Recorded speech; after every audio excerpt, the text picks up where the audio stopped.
Այսօր կենտրոնական ընտրական հանձնաժողովի նիստում կհրապարակվեն ընտրությունների վերջնական արդյունքները։ Ժամը 18-ին նիստ տեղի կունենա, որտեղ բացի ընտրությունների վերջնական արդյունքների հրապարակումից քննարկվելու է 3 տեղամասում վերաքվեարկություն անցկացնելու հարցը, ինչպես նաև ընտրությունները անվավեր ճանաչելու ուժեղ Հայաստանի և Միասնության թեպերի դիմումները։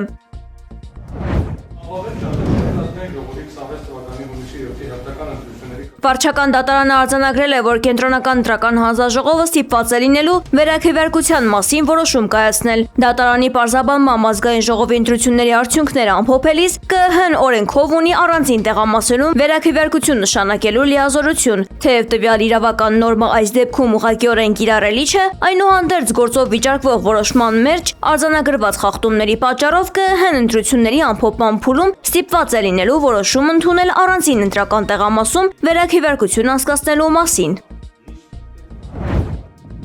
Վարչական դատարանը ուշ գիշեր մերժել է Բարգավաճ Հայաստան կուսակցության 2 հայցերը ընդդեմ ԿԸՀ-ի 2 ընտրատեղամասի արդյունքները անվավեր ճանաչելու վերաբերյալ։ Ըստ ԲՀԿ խոսնակի Վետատոնոյանի դատավոր Արթուր Ավագյանը արձանագրել է խախտում և վերաքվեարկություն նշանակելու անհրաժեշտություն։ ԲՀԿ փաստաբան Արամ Օրբելյանի նշմամբ այդ տեղամասերի արդյունքների անվավերացման պատճառով կուսակցության համար առաջանում է 4%-ի շեմի հաղթահարման խնդիր։ ԲՀԿ-ն պնդել է, որ արդյունքները անվավեր ճանաչելը ընտրատարածքային հանձնաժողովի լիազորություն իսկ ԿԸՀ-ն պետք է վերաքվեարկության որոշում կայացներ։ ԿԸՀ փոխնախագահը հակադարձել է, որ գործել են ընտրական օրենսգրքի շրջանակում։ Ավելի վաղ ԿԸՀ նախագահ Վահագն Հովակիմյանը հայտարարել էր, թե հունիսի 14-ին մենք ունենալու ենք իդեալական արդյունքներ։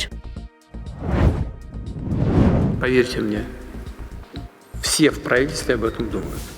Ռուսաստանի նախագահ Վլադիմիր Պուտինը նոր հրամանագիր է ստորագրել, որով երկրի զինված ուժերի թույլատրելի թվաքանակը հասցվել է մոտ 2.400.000-ի, որից 1.5 միլիոնը զինծառայողներ են։ Այսպիսով նոր փաստաթղթով Ռուսաստանի զինված ուժերի կազմը մեծանում է մոտավորապես 7300-ով։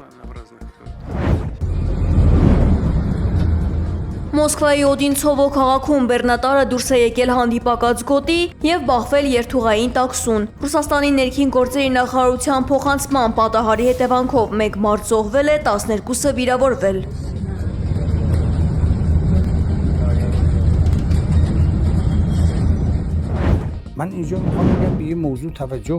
Իրանի խորհրդարանի խոսնակ Մոհամմադ Բաղեր Ղալիբաֆը Իսլամաբադում սպասվող բանակցություններից առաջ գրառում է արել և հայտարարել, որ մինչև բանակցային գործընթացի մեկնարկը պետք է լուծվի 2 հարց։ Ըստ նրա, դա Լիբանանում հրադադարի հաստատումն է և իրանական սառեցված ակտիվների ապասառեցումը։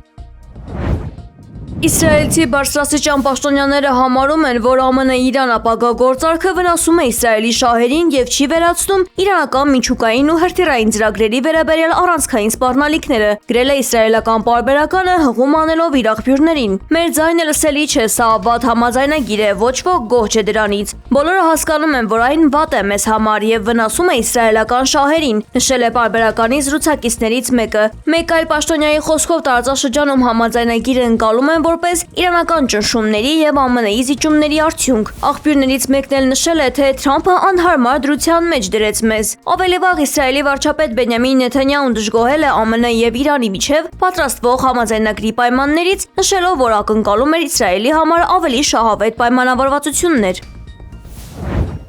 Մահից 4 ամիս 10 օր անց կհուղարկավորվի Իրանի գերագույն հոգևոր առաջնորդը Ալի Խամեյնին։ Իրանական ԻՌԻԲ հեռուստաալիքի հաղորդմամբ ԱՄՆ-իսրայելական հարձակման ժամանակ զոհված Իրանի գերագույն առաջնորդի երաժշտի արարողությունները տեղի կունենան հուլիսի 4-ից 9 Թեհրանում և Ղոմում, Խամեյնի հայրենի Մաշհադ քաղաքում էլ հուղարկավորությունը տեղի կունենա հուլիսի 9-ին։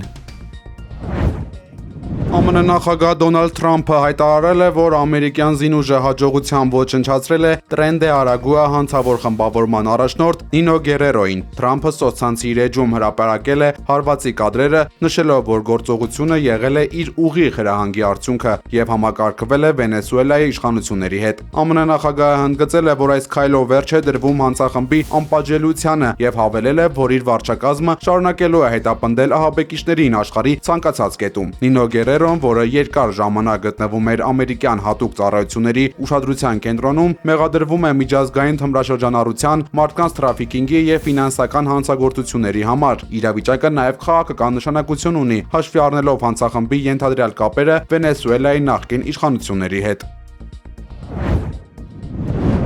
Լոնդոնում խոշոր հրդեհ է բռնկվել ոչնչացնելով հրեաներին պատկանող մի գործարան։ Հարակից տներից տարհանվել է մոտ 70 բնակիչ։ Վնասը գնահատվել է 3 միլիոն ֆունտ ստերլինգ։ 2 ամիս առաջ հակասեմական հարձակման արդյունքում այստեղ հրկիզվել էին հրեական բարեգործական կազմակերպության շտապօգնության մեքենաները։ Իսկ ապրիլին 2 ուղղափառ հրեայի դանակահարության հետևանքով Մեծ Բրիտանիայում ահաբեկչական սպառնալիքի մակարդակը բարձրացվել էր խիստ բարձր աստիճանի։